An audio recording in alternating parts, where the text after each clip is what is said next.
Baik, Assalamualaikum warahmatullahi wabarakatuh. Perkenalkan, kami dari kelompok 8. Pada kesempatan kali ini kami akan memaparkan terkait argumen kami dari kasus etika yang telah diberikan. Namun sebelum masuk ke pemaparan argumen kami, perkenankan kelompok kami untuk memperkenalkan diri, dimulai dari diri saya sendiri selaku moderator pada kesempatan kali ini. Perkenalkan, nama saya Joycia Marcelin. Untuk rekan-rekan sekalian, dipersilakan untuk memperkenalkan diri.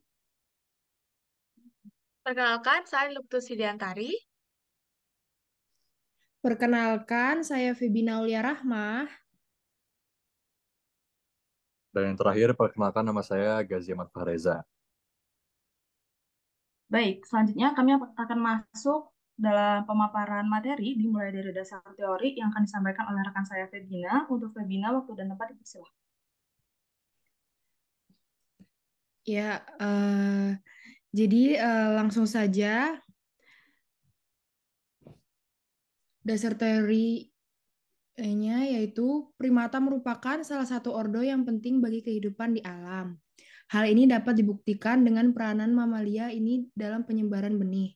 Selain itu, primata juga dijadikan hewan model percobaan dalam kegiatan penelitian dan pengembangan riset di bidang biomedik. Dalam konteks penelitian, primata digunakan untuk memahami berbagai aspek kehidupan mereka seperti pola makan, perilaku reproduksi, hierarki sosial, dan respon terhadap lingkungan. Namun, penggunaan primata sebagai subjek penelitian harus dilakukan dengan pertimbangan etika dan kehati-hatian yang tinggi untuk memastikan kesejahteraan dan keadilan terhadap hewan yang digunakan. Beberapa hak Beberapa hak-hak primata yang penting dalam penelitian termasuk hak atas kehidupan, kesejahteraan mental, kesejahteraan fisiologis, kesejahteraan sosial, kesejahteraan genetik, dan kesejahteraan lingkungan. Primata harus diberikan kondisi yang memungkinkan mereka untuk menjalani kehidupan yang sesuai dengan kebutuhan alamiah mereka, termasuk lingkungan yang sesuai dengan spesies mereka dan kesempatan untuk berinteraksi dengan sesama primata. Ya, selanjutnya argumen akan saya berikan kepada teman saya yaitu Joycia. Terima kasih. Baik, terima kasih. Untuk selanjutnya, saya akan memaparkan terkait argumen pertama yang telah didiskusikan bersama kelompok kami. Jadi menurut kelompok kami, kasus penelitian yang menggunakan primata sebagai subjek penelitian untuk mengetahui efek fisiologis cedera kepala pada manusia menimbulkan berbagai pertimbangan etika yang penting untuk diperhatikan. Hal tersebut dapat kita lihat dari berbagai sudut pandang, salah satunya dari sudut pandang etika penggunaan primata. Pertimbangan etika utama dalam penggunaan primata dalam penelitian yakni dalam kesejahteraan hewan. Primata sendiri dapat dikatakan makhluk yang memiliki kemampuan untuk merasakan sakit, stres, dan penderitaan. Oleh karena itu, penting bagi peneliti dan lembaga penelitian untuk memastikan bahwa perlakuan terhadap primata memenuhi standar kesejahteraan hewan yang ditetapkan, termasuk akses terhadap lingkungan yang sesuai, perawatan medis yang kuat, dan pengurangan penderitaan sebanyak mungkin. Pada kasus tersebut, penggunaan obat penenang dan gas NO untuk menenangkan dan menginduksi anestesi pada primata sebelum diberikan perlakuan cedera kepala merupakan prosedur yang menimbulkan pertanyaan etika. Meskipun obat penenang dan anestesi dimaksudkan untuk mengurangi stres dan penderitaan, tetapi prosedur ini masih melibatkan risiko dan penderitaan yang mungkin dialami oleh primata. Perlakuan cedera kepala yang menyebabkan beberapa primata mati juga menimbulkan kekhawatiran akan kesejahteraan hewan dan perlakuan yang adil. Sekian argumen pertama, yang selanjutnya akan disampaikan oleh rekan saya Gazi. Untuk Gazi, waktu dan tempat dipersilahkan.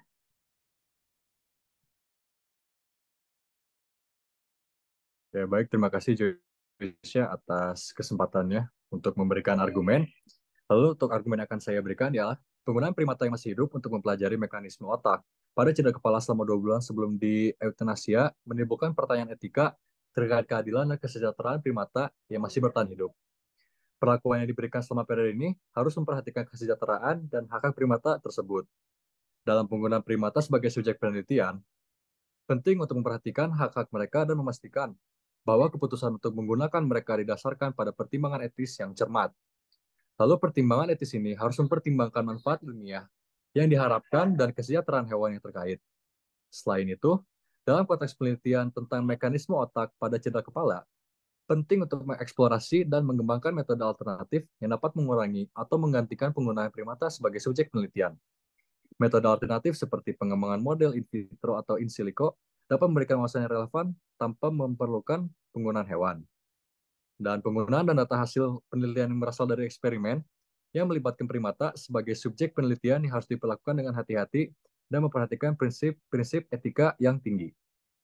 Mungkin itu saja untuk argumen yang bisa saya berikan. Selanjutnya akan saya berikan ke Otu untuk menjelaskan argumennya. Terima kasih. Oke, oke. Baik, terima kasih Saudara Gaji telah memberikan kesempatan kepada saya. Nah, pelakuan terhadap primata pada penelitian ini itu udah dijelaskan oleh Saudari Joycia dan Gaji Ahmad dan juga Febina, yang mana dikatakan penggunaan obat penenang, gas tertawa, cedera kepala yang disengaja, dan bahkan di euthanasia yang dianggap tidak etis. Nah, hewan memiliki hak untuk tidak menderita dan pelakuan ini tampaknya melanggar hak tersebut ya. Apalagi melihat pasca penelitian ini yang salah, yaitu membiarkan begitu saja dan bahkan akan di euthanasia. Nah, euthanasia itu apa sih? Euthanasia itu adalah praktik pencabutan kehidupan hewan ataupun manusia melalui cara yang dianggap tidak menimbulkan rasa sakit. Biasanya itu dilakukan dengan cara memberikan suntik yang mematikan atau suntik mati. Nah, dengan keterangan pelakuan tersebut sudah melenceng terhadap prinsip 3R dan 5F untuk hewan. Yang mana eh, penelitian semacam ini harus diperhatikan 3R terlebih dahulu, yaitu replacement, reduction, dan refinement. Nah, untuk eh, refinement atau perbaikan, ini tuh harus memperbaiki prosedur eksperimental dan perawatan hewan untuk meminimalkan stres atau ketidaknyamanan pada hewan. Lalu eh, ada replacement, yaitu harus mencari metode alternatif yang tidak melibatkan hewan. Atau jika tidak ingin melibatkan hewan, kita bisa mengurangi jumlah hewan yang digunakan dalam penelitian. Lalu yang terakhir ada reduction, yang mana memperbaiki eh, memperbaiki prosedur yang mana eh, tidak dipikirkan untuk mengakhiri hidupnya setelah dieksperimen. Nah, selain itu juga kita harus tinjau juga di bagian 5F-nya. Tapi di sini saya ingin singgung dua aja, yaitu freedom from discomfort dan freedom from pain, injury, dan disease. Nah, dari 5F yang tadi saya sampaikan itu udah melenceng apa yang dilakukan oleh penelitian ini. Nah, primata yang bertahan hidup dari cedera kepala kemudian di euthanasia itu eh, benar-benar menimbulkan pertanyaan yang etis. Nah, apakah itu benar-benar perlu dilakukan atau ada cara lain dalam melakukan penelitian ini? Jadi diharapkan penggunaan hewan dalam penelitian ini harus mendapatkan persetujuan etis dari bidang yang berwenang. Tuh, agar tidak merugikan dari pihak peneliti dan juga hewan yang dilindungi. Gitu. Mungkin saya serahkan lanjut ke moderator. Baik, sekian argumen dari kelompok 8 yang dapat kami paparkan. Mohon maaf apabila ada kurang dan salah kata. Apabila ada pertanyaan yang ingin disampaikan, silahkan di-drop di forum yang telah disediakan. Sekian dari kelompok 8. Sekali lagi kami ucapkan terima kasih. Saya sebagai moderator menutup. Wassalamualaikum warahmatullahi wabarakatuh. Terima kasih.